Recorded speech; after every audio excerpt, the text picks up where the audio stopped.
கொஞ்சம் யோசிச்சு பாருங்க. காலில் கண் விழிக்கிறீர்கள், அலாரம் அடித்த அந்த சுருக்கென்ற சத்தம். ஆமா, அந்த எரிச்சலான சத்தம் காதுல இன்னும் ஒலித்துக்கிட்டே இருக்கும். கரெக்ட். உங்கள் கால்கள் தரையை தொடுவதற்கு முன்பே உங்கள் கைகள் ஒருவித அனிச்சை செயலாக மொபைல் போனை தேடிச் செல்கின்றன. இருட்டுல அந்த திரையின் வெளிச்சம் பளீரிடும். ஆமா, நேற்றிரவு நீங்கள் தூங்கியதிலிருந்து இப்போது வரை குவிந்து கிடக்கும் நூற்றுக்கணக்கான மின்னஞ்சல்கள், வாட்ஸ்அப் செய்திகள், சமூக வலைத்தளங்களின் முடிவற்ற இரைச்சல்கள். கூடவே இன்னைக்கு முடிக்க வேண்டிய வேலைகளின் பெரிய பட்டியல் வேற. கண்டிப்பா. இப்படி அடுத்தடுத்து உங்களை இழுத்துச் செல்லும் ஒரு மாபெரும் அன்றாட அவசரம் அந்த முதல் வினாடியிலேயே தொடங்கிவிடுகிறது. உங்களை சுற்றி ஓயாத, ஓய்வில்லாத ஒரு சலசலப்பு, இல்லையா? உண்மைதான். ஒரு நிமிஷம் கூட அமைதி கிடையாது. இப்போ இந்த மாபெரும் தகவல் சூழலில் எந்த புள்ளியில் உங்கள் நாள் நிஜமாகவே தொடங்குகிறது? உங்கள் மனதின் உண்மையான தொடக்க புள்ளி எது என்று எப்போதாவது அமைதியாக சிந்தித்திருக்கிறீர்களா? இது ரொம்ப ஆழமான ஒரு கேள்வி. அதாவது, இந்த சிக்கலான வாழ்க்கையின் மூலக்கூறு, அந்த முதல் அடிப்படை விதி எங்கே இருக்கிறது? இன்று நாம் மேற்கொள்ளப் போகும் இந்த ஆழமான தேடல் இந்த கேள்வியிலிருந்து தான் தொடங்குது. ஆமா, இன்னைக்கு நம்முடைய மேசையில பாத்தீங்கன்னா பல சுவாரஸ்யமான ஆதாரங்கள் இருக்கு. தொன்மையான திருக்குறளுக்கு எழுதப்பட்ட தத்துவார்த்தமான உரைகள், மனித ஒளியியல் மற்றும் மொழியியல் பற்றிய ஆய்வுக் கட்டுரைகள். அது மட்டுமில்லாம பழந்தமிழ் சிந்தனைகளை கிரேக்கம் மற்றும் சீன தத்துவங்களோடு ஒப்பிடும் சில ஆழமான சர்வதேச ஆய்வறிக்கைகள் என ஒரு பெரிய தொகுப்பே நம் முன் இருக்கு. நிச்சயமா. இப்ப நம்முடைய நோக்கம் ஒன்றே ஒன்றுதான். 2000 ஆண்டுகளுக்கு முன் எழுதப்பட்ட ஒரு வரி இன்று நாம் வாழும் இந்த அவசர உலகத்தின் குழப்பங்களுக்கு எப்படி ஒரு தெளிவான முதல் விதியை கற்றுத்தருகிறது என்பதை திறப்பதுதான். இந்த தேடலுக்கான மிகச்சிறந்த திறவுகோலை நாம் எடுத்திருக்கிறோம். எந்த ஒரு முன்னுரையும் இல்லாமல் நேரடியாக அந்த மூல கருவை நாம் பார்க்கலாம். மிக மெதுவாக இதன் ஒவ்வொரு வார்த்தையும் கவனித்து கேளுங்கள். அகர முதல எழுத்தெல்லாம் ஆதிபகவன் முதற்றே உலகு. கேட்பதற்கே மிக எளிமையான ஆனால் ஆழமான ஒரு வரி. இதன் நேரடி பொருளை நாம் முதலில் பார்த்து விடுவோம். சொல்லுங்க. நாம் பேசும் எழுதும் அத்தனை மொழிகளுக்கும் எழுத்துக்களுக்கும் ஆ என்ற ஒளியே எப்படி முதல் தொடக்கமாக இருக்கிறதோ, அதே போல இந்த பரந்த உலகத்திற்கு ஒரு ஆதி மூலமே தொடக்கமாக இருக்கிறது. கரெக்ட். அதாவது ஒரு ஆதி பகவன் தொடக்கமாக இருக்கிறார். இதுதான் இதன் நேரடி அர்த்தம்.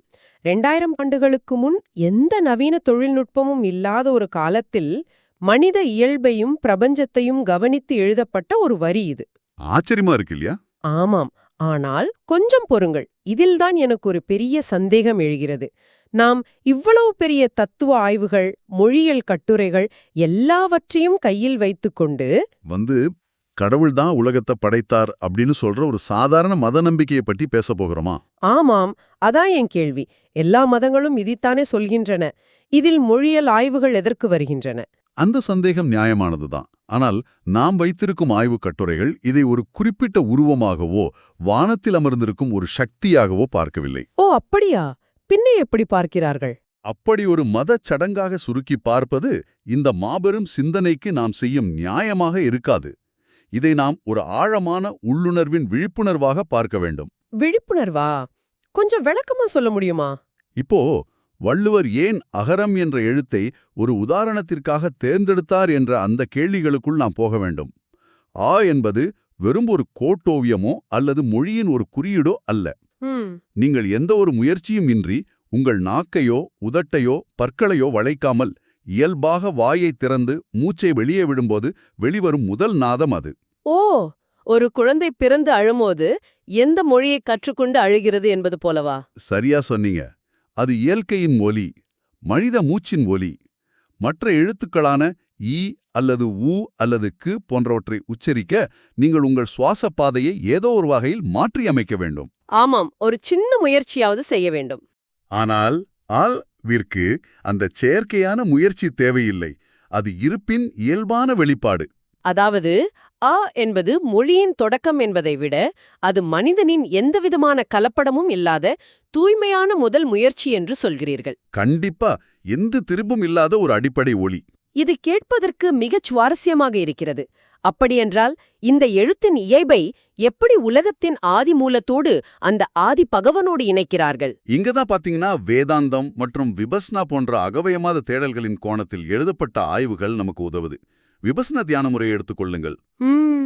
அதில் என்ன சொல்கிறார்கள்? அதில் எந்த ஒரு மந்திரத்தையும் சொல்ல வேண்டாம், எந்த ஒரு உருவத்தையும் தியானிக்க வேண்டாம் சொல்றாங்க. மூச்சு உள்ளே செல்வதையும் வெளியே வருவதையும் மட்டும் எந்தவிதமான தலையீடும் இன்றி கவனிக்க சொல்றாங்க. ஏன் மூச்சுதான் அடிப்படையா இருப்பதனால? ஏன்னா எந்த முயற்சியும் இல்லாமல் இயல்பாக எழும் ஆ என்ற ஒளியே போல எந்த சிந்தனையும் இல்லாமல் மனதின் இயல்பான ஓட்டத்தை கவனிப்பதுதான் தூய்மையான விழிப்புணர்வு. ஓ, அந்த விழிப்புணர்வை தான் இந்த ஆய்வுகள் ஆதிபகவன் என்று குறிப்பிடுகின்றனவா?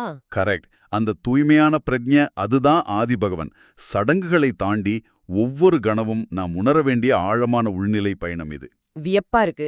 இப்ப உங்கள் மனதிற்குள் பல எண்ணங்கள், கவலைகள், திட்டங்கள் என பல எழுத்துக்கள் இருக்கலாம். ஆனால் அந்த எண்ணங்கள் அனைத்திற்கும் கீழே அடிப்படையில் ஒரு அமைதியான விழிப்புணர்வு இருக்கு, இல்லையா?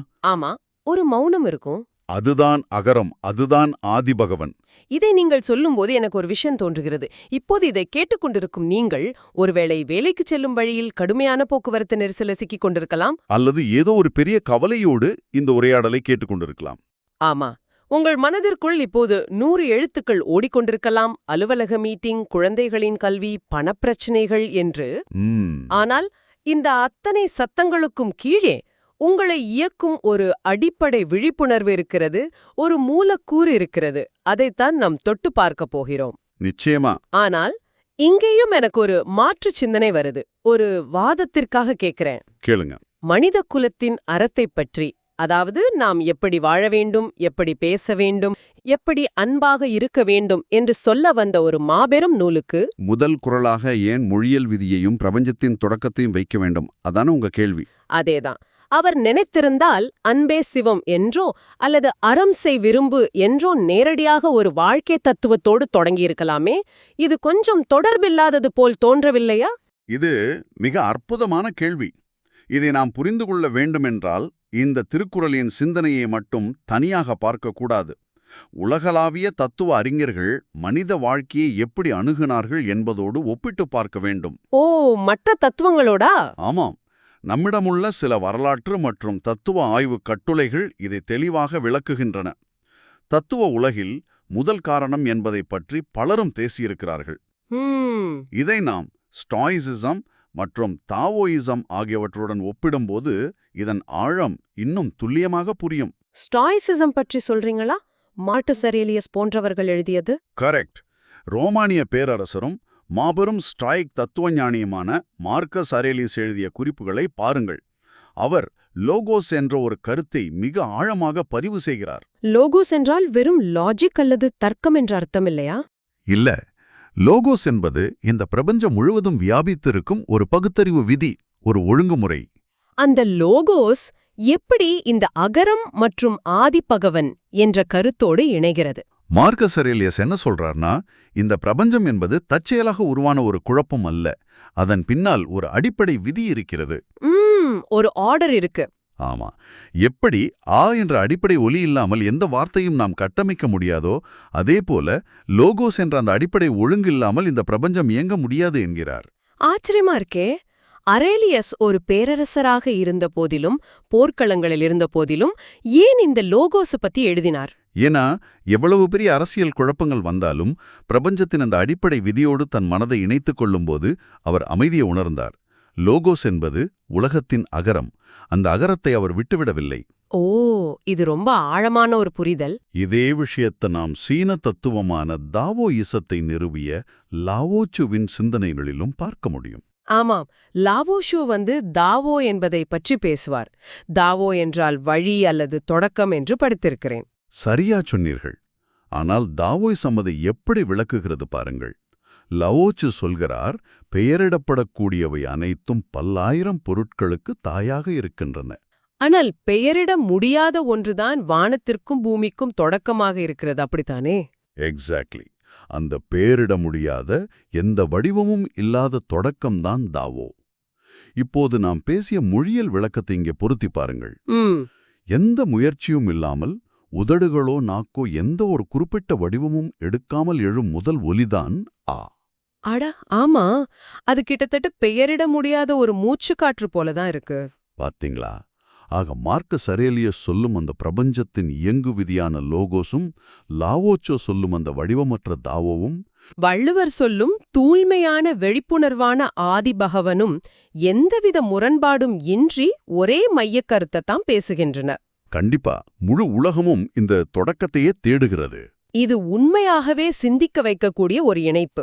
அதாவது மனித குலத்திற்கு எப்படி வாழ வேண்டும் என்று கற்றுக் கொடுப்பதற்கு முன் நீ யார், இந்த பிரபஞ்சத்திற்கும் உனக்கும் உள்ள தொடர்பு என்ன என்று வள்ளுவர் நிறுவுகிறார். ஆமா, உன்னுடைய அடிப்படை விதி என்னன்னு கேக்குறாரு. ஒரு கணினிக்கு எப்படி அடிப்படை பைனரி கோட் முக்கியமோ அதேபோல மனித வாழ்க்கைக்கு அந்த முதல் விதி முக்கியம். அறத்தை பற்றி பேசுவதற்கு முன் நாம் எந்த புள்ளியில் நிற்கிறோம் என்ற தத்துவவாதமான அடித்தடத்தை அவர் உருவாக்குகிறார். நிச்சயமா, இது இல்லாம நீங்க கட்டும் எந்த வாழ்க்கை தத்துவமும் நிற்காது என்பதை அவர் உணர்ந்திருக்கிறார். ஆனால் இதில் இன்னொரு முக்கியமான விஷயத்தையும் நாம் கவனிக்க வேண்டும். இவையெல்லாம் கேட்க மிக சிறந்த தத்துவங்களாக இருக்கின்றன. ஆனால் நடைமுறை வாழ்க்கைக்கு வருவோம். சரி, வருவோம். இந்த கோட்பாடுகள் எல்லாம் ஒரு சாதாரண மனிதனின் அன்றாட போராட்டங்களுக்கு எப்படி உதவும்? அதை பற்றித்தான் நாம் இப்போது பேசப் போகிறோம். நீங்கள் இதை கேட்டுக்கொண்டிருக்கும் நீங்கள் நாளை காலை அலுவலகத்திற்கு செல்கிறீர்கள். அங்கு மிகப்பெரிய, மிகவும் சிக்கலான ஒரு ப்ராஜெக்ட் உங்கள் தலையில் விழுகிறது. பல பேருடைய அழுத்தம், பல டென்ஷன்கள். ஆமா, ரொம்ப ஸ்ட்ரெஸ்ஸான சூழ்நிலை. அல்லது மறுபுறம் ஒரு பெரிய நண்பர்கள் கூட்டத்தில் இருந்தாலும் ஒருவிதமான தனிமை உணர்விலும் சமூக வலைதளங்களில் மற்றவர்களோடு உங்கள் வாழ்க்கையை ஒப்பிட்டு பார்த்து ஏற்படும் மனச்சோர்விலும் தவிக்கிறீர்கள் என்று வைத்துக்கொள்வோம். இப்படிப்பட்ட ஒரு நவீன வாழ்வியல் சிக்கலுக்கு எந்தவிதமான தொழில்நுட்பமும் இல்லாத காலத்தில் எழுதப்பட்ட இந்த 2000 வருட பழமையான வரி எப்படி ஒரு வழிகாட்டலை கொடுக்கும்? தத்துவத்தை விட்டுவிட்டு நடைமுறையில் இதன் செயல்பாடு என்ன? இங்குதான் நாம் படித்த முதல் அடிப்படை கொள்கை நமக்கு உதவுது. நாம் மன அழுத்தத்தில் மூழ்கும்போதோ அல்லது குழப்பத்தின் உச்சத்தில் இருக்கும்போதோ என்ன நடக்கிறது என்று கொஞ்சம் ஆழமாக கவனித்துப் பாருங்கள். என்ன நடக்கிறது? நிறைய சிந்தனைகள் ஓடும். நாம் பல 100 கிளைகளில் தொங்கிக் கொண்டிருக்கிறோம். பிரச்சனைகள், ஈகோ, மற்றவர்களின் எதிர்பார்ப்புகள் என்ற பல எழுத்துக்களில் உழன்று கொண்டிருக்கிறோம். ஆமாம், குழப்பமான மெய்யெழுத்துக்கள். கரெக்ட். ஆனால் அந்த முழு விஷயத்தின் அகரம் எது என்று தேட மறந்து விடுகிறோம். இந்த தத்துவம் நமக்கு கற்றுக் கொடுப்பது அந்த அகரத்தை மீட்கும் கலையைத்தான். கொஞ்சம் பொறுங்கள், இதை எனக்கு இன்னும் முழுமையாக புரியவில்லை. இந்த அகரத்தை மீட்கும் கலை என்பதை ஒரு உதாரணத்தோட விளக்க முடியுமா? இதை எப்படி செயல்படுத்துவது? நிச்சயமா. நீங்கள் சொன்ன அந்த அலுவலக பிரச்சனையையே எடுத்துக்கொள்வோம். நீங்கள் அந்த பெரிய ப்ராஜெக்டில் மாட்டி மன உளைச்சலில் இருக்கிறீர்கள். 100 இமெயில்கள், பல பேருடைய ஈகோ மோதல்கள். தலைவலி எடுக்க ஆரம்பிச்சிடும். அந்த சமயத்தில் நீங்கள் அந்த அலுவலக அரசியலோடு போராடிக் கொண்டிருந்தால் அது மேலும் குழப்பத்தைத்தான் தரும். அந்த நேரத்தில் ஒரு கணம் அமைதியாக அமர்ந்து உங்களை நீங்களே கேட்டுக்கொள்ளுங்கள். இந்த வேலையை நான் எதற்காக தொடங்கினேன் என்று கேட்க வேண்டுமா? ஆமாம். என் முதல் நோக்கம் என்னவாக இருந்தது? ஒருவேளை அது உங்கள் குடும்பத்தை காப்பாற்றுவதற்கானதாக இருக்கலாம், அல்லது ஒரு புதிய தொழில்நுட்பத்தை கற்றுக்கொண்டு உங்கள் திறமையை வளர்த்துக் கொள்வதற்கானதாக இருக்கலாம். ஓ, அந்த முதல் நோக்கம், அந்த அடிப்படை எண்ணம் இருக்கிறதல்லவா, அதுதான் அந்த வேலையின் ஆதி. எக்ஸாக்ட்லி. உங்கள் அகரம். அந்த அகரத்தை நீங்கள் பிடித்துக் கொண்டால் இடையில் நடக்கும் ஈகோ மோதல்களும் வீண் விவாதங்களும் உங்களுக்கு பெரிய விஷயமாக தெரியாது. ரொம்ப சரியா சொன்னீங்க. அதேபோல ஒரு தனிப்பட்ட உறவில் விரிசல் வரும்போது யோசித்து பாருங்கள். கோபங்கள், ஈகோ போன்ற எழுத்துக்கள் அதிகமாகும்போது அந்த உறவு எந்த அன்பில், எந்த புரிதலில், எந்த ஒரு சின்ன புன்னகையில் தொடங்கியது என்ற அகரத்தை தேடுங்கள் என்று சொல்கிறீர்கள். அதேதான், அந்த ஆதியை தேடணும். இது எனக்கு ஒரு மிகப்பெரிய தெளிவு கொடுக்குது. இத நான் ஒரு சின்ன உருவகத்தின் மூலமா பார்க்கறேன். அடிப்படை எண்கள், அதாவது 1, 2, 3 என்பவை என்னவென்றே தெரியாமல் ஒரு மிகப்பெரிய கணித சமன்பாட்டை தீர்க்க முயல்வதைப் போல இல்லையா?